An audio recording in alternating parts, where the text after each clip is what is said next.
So I guess now whenever any one of us will do the Uber search or search on Wikipedia, I'm sure that you will make that you will come to know about Elastic and how Elastic works. So yes, we have Koti Velanki from UST who will be discussing the importance of security of Kubernetes cluster and how m9sweeper it is an open source security tool that helps with the security.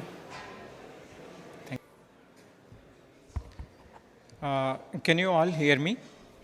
Loud and clear. Shall we get started? Still people are adjusting.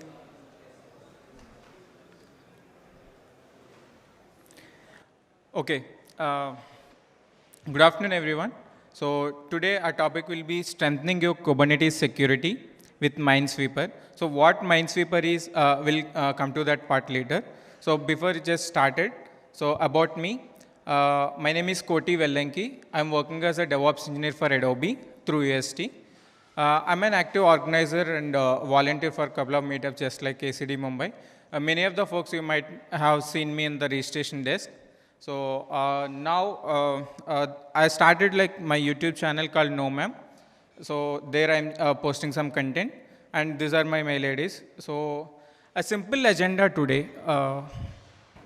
So every time, right? So when before that, I'll tell you a simple story. So when I first sent a proposal for the security, so I heard from a couple of folks that like, what is your age?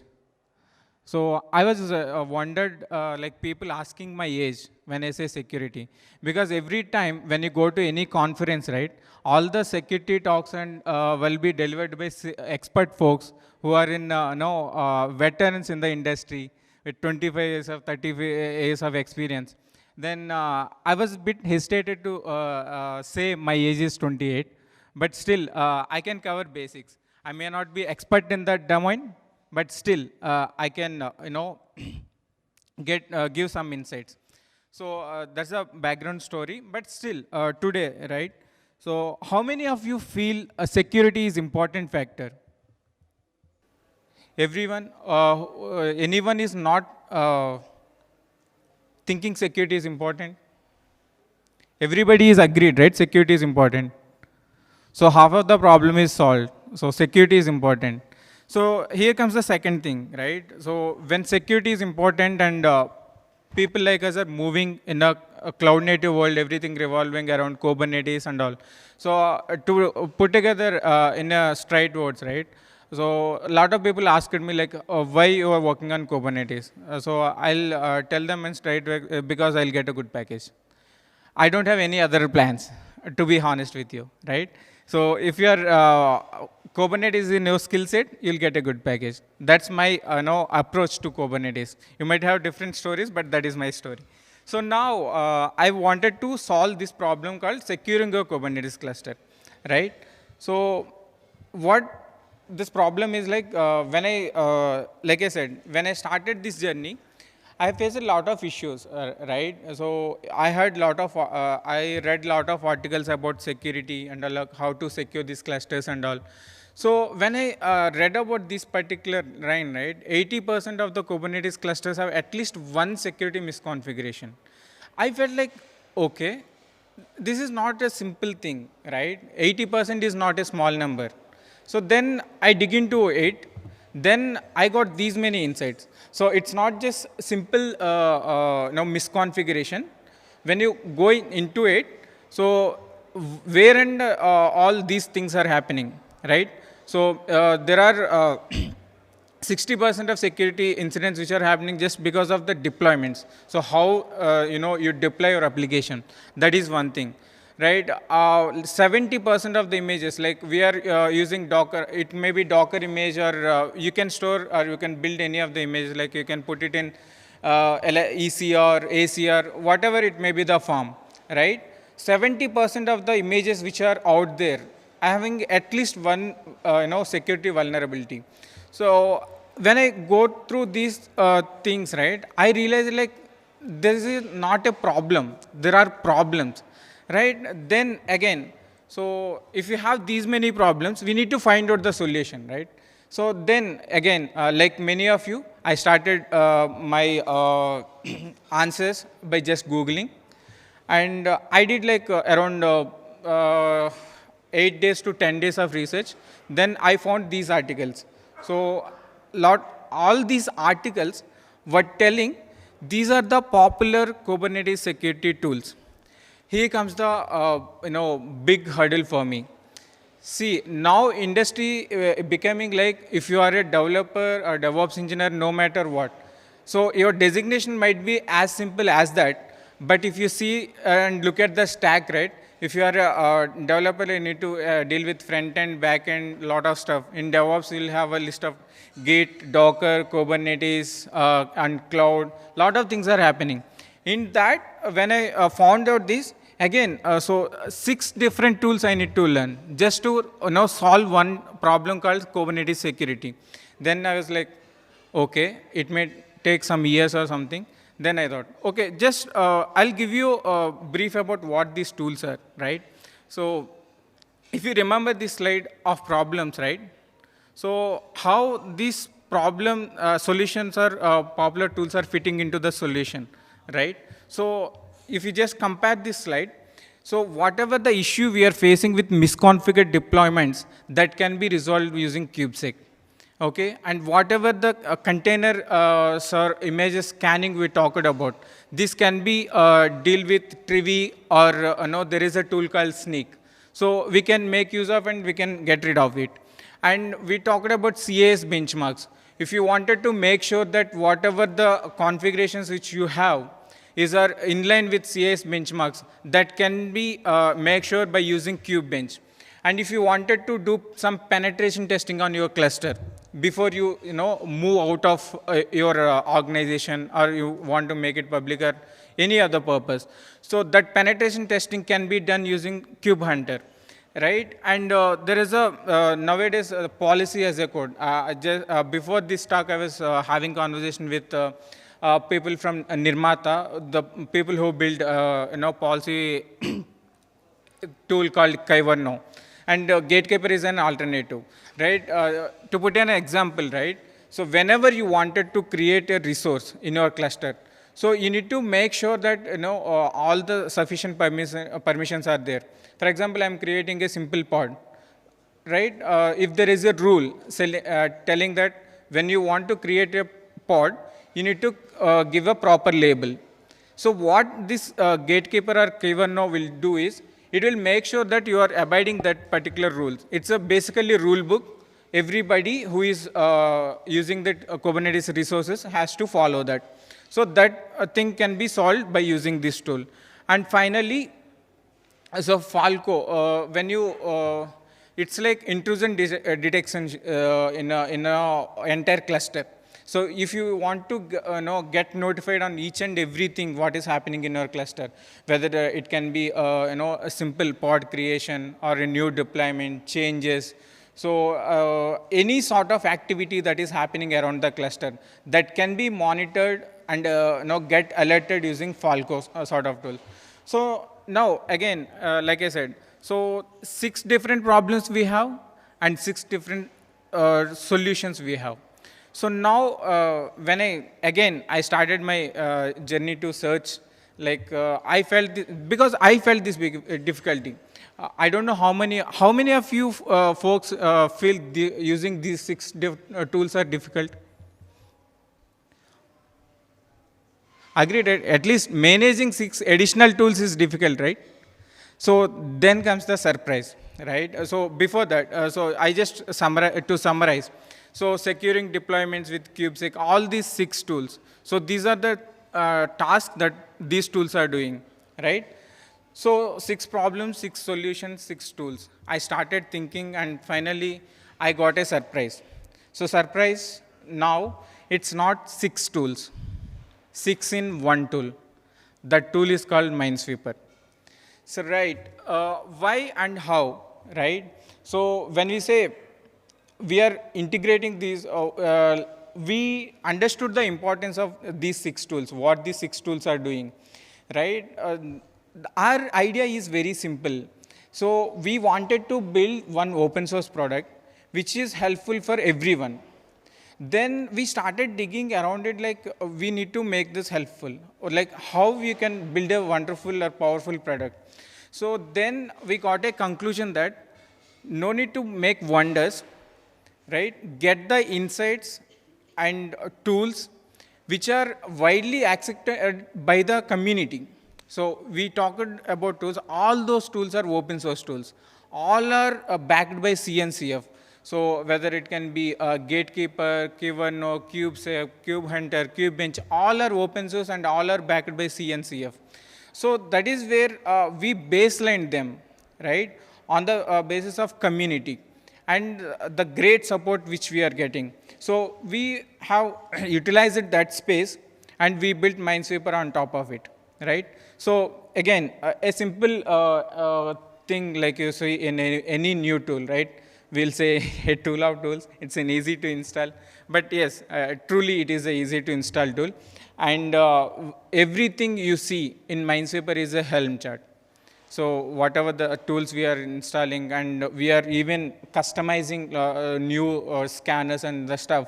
So everything is just a Helm chart, and everything can be get with a single command, Helm install command, right? So we'll just quickly walk through a simple demo, like whatever the tools till now we talked about.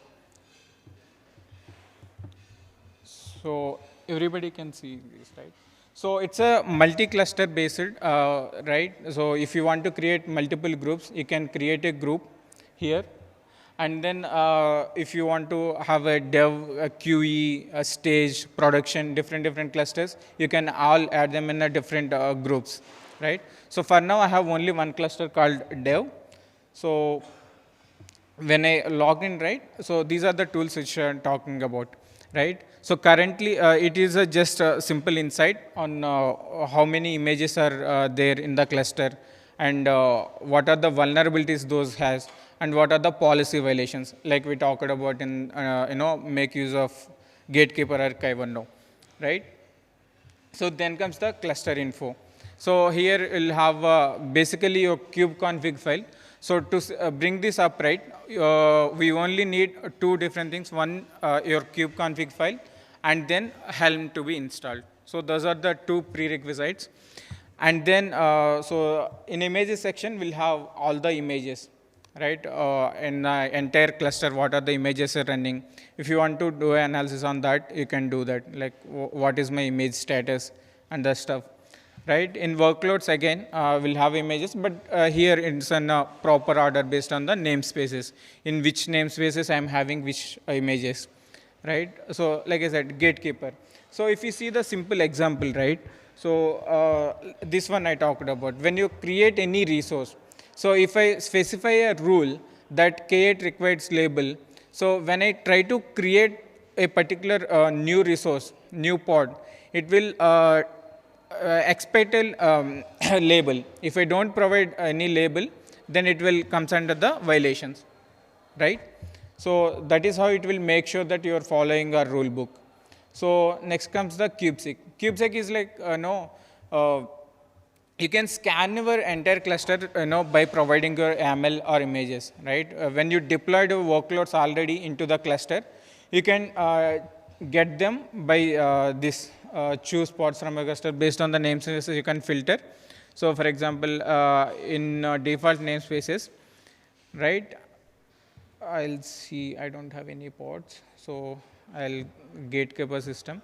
So here I have this pod, right? So I can run kubesec and I can get the scan report, right, based on what are the factors.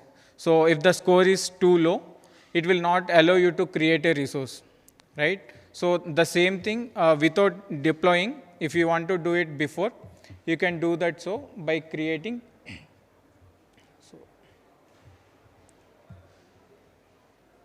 So you can directly upload a YAML, and then you can get the same sort of report from here as well.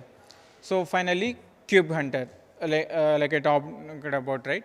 So it's basically do all the penetration testing within your cluster, and it will generate the reports for every all these tools, right? We have a run audit button here.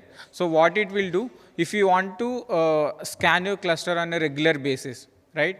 You can create a cron job daily or in a customized sort of thing, or if you just wanted to scan your cluster only once. So like I said, everything is just a simple Helm command that you can see. All you need to do is just copy this command, execute in your Kubernetes cluster where you do regular kubectl commands. Copy here, paste there. Your reports will be generated and it will be here, right? So, and then Kubebench. So again, so we talked about this. So all the based on CAS benchmarks, it will generate a report, and you can do a detailed analysis, right? What are the violations which existing system is having, and what are the remediation we have to fix it. So that is about Kubebench. And finally, Falco. So Falco is like currently for this demo, like I put a default filter as a notice. And usually in organizations, what we do is like we'll filter based on the error or critical sort of logs will filter. So it will capture each and everything. If you want to filter out, you can filter based on the critical or other things, right? So when I select that filter and you see, currently there are no critical, I'll select error as well. Okay, you see only the filtered one, right? Again, for the same thing, if you want to install it once and run it once, you can do that so. So finally, and most interesting part is, right, about this reports. So whatever we saw till now is a tool specific, and we have put all this together and we have integrated and give to you. But in addition to that, if you want to have a specific report, right? Report based on the scan.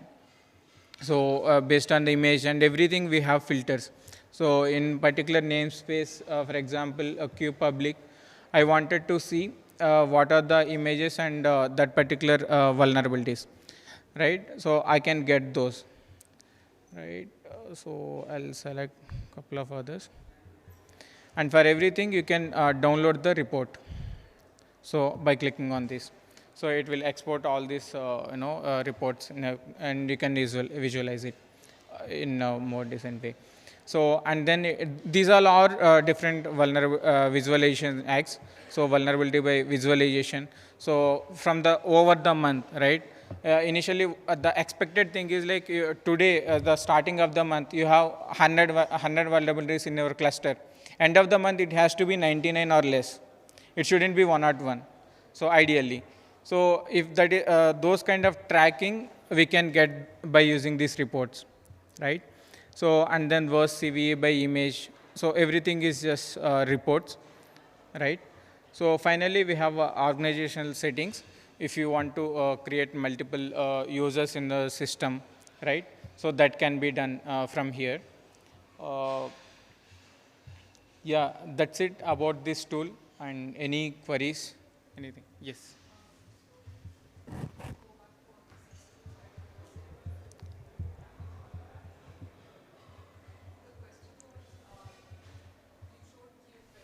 Yes. Kubernetes runs inside, it kind of gets all the CIS benchmarks, permissions are good. Yes. But I have to really do it via the m9sweeper to do it. I don't have to kind of manage everything very much.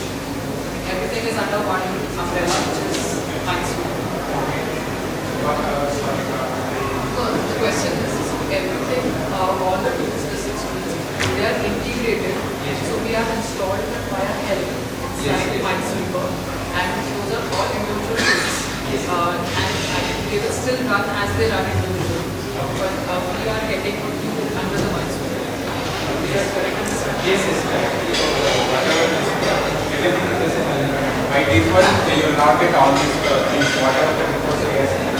I'll manually install them. Okay.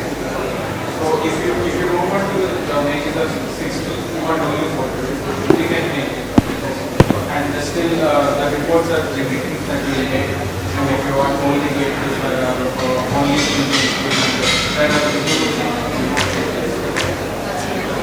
any more questions? How do you think of the area of vulnerability signatures? Vulnerability signatures or CSI standards? Yeah, so whenever the new version is released, it's like The version. Every time you have to upgrade the version. yes, it's we need to There is update. no Just like option to fetch the details in your database from the internet or something like that. yeah, because basically it is sitting in within your cluster, right? So we don't have a explicit privileges to know. It's just a medium to make your work feasible in terms of securing your cluster. So once you done it, right, just like normal help report, right? MySQL or any other report, with just help report update command you can do that. So you have a complete control.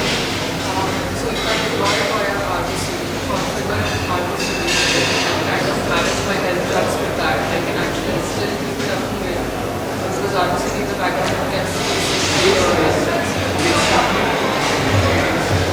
That is not Yeah. so if you discuss that is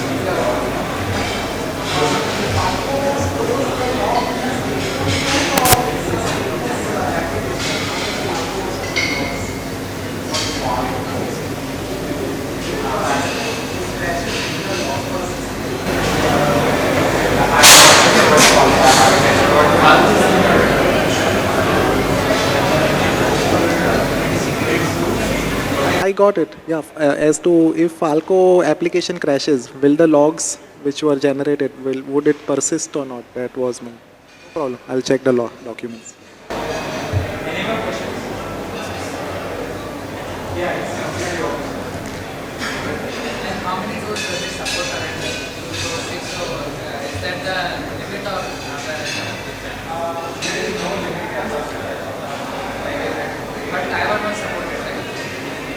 I was no we are in discussion. So we are so as public registration. Yeah, because you wrote Taiwan was the land. Because we are using Yeah, Taiwan. so we are hearing a lot of feedback and on February and Spain. So currently we are using Fiji as in West Island and a lot of folks are asking about Spain. So we'll be working on that and roadmap. We don't have an alternative organization for Taiwan. Because it's integrated. So Taiwan will still be able to. Yes, right, it's only great. Any more? Okay. Thank you. I'll be here. You can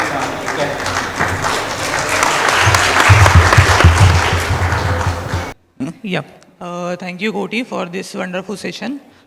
And we got to know about one more open source project.